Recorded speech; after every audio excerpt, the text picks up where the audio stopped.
ಅಲ್ಪಸಂಖ್ಯಾತರ ಅಭಿವೃದ್ಧಿಗೆ 1,000 ಕೋಟಿ ಅನುದಾನ ಕ್ರಿಯಾ ಯೋಜನೆ ಸಿದ್ಧಪಡಿಸೋದಕ್ಕೆ ಸಿಎಂ ಸೂಚನೆ ಅಲ್ಪಸಂಖ್ಯಾತ ನಾಯಕರ ಸಭೆಯಲ್ಲಿ ನಿರ್ಧಾರ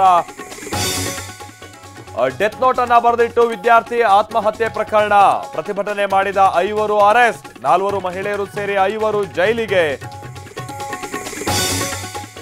ಚಿತ್ರದುರ್ಗದಲ್ಲಿ 5 ಅಸ್ಥಿಪಂಜರ ಪತ್ತೆ ಪ್ರಕರಣ ಎಫ್ಎಸ್ಎಲ್ ಟೀಮ್ನಿಂದ ಪರಿಶೀಲನೆ ಜಗನ್ನಾಥ ರೆಡ್ಡಿ ಮನೆಯ ಇಂಚಿಂಚು ಶೋಧ ಕನ್ನಡ ನಾಮಫಲಕ ಹಾಕೋಕೆ ಒತ್ತಾಯಿಸಿ ಪ್ರತಿಭಟನೆ ನಾರಾಯಣಗೌಡ ಬಿಡುಗಡೆಗೆ ಒತ್ತಾಯ ವಿಜಯಪುರದಲ್ಲಿ ಹೆದ್ದಾರಿ ತಡೆದು ಆಕ್ರೋಶ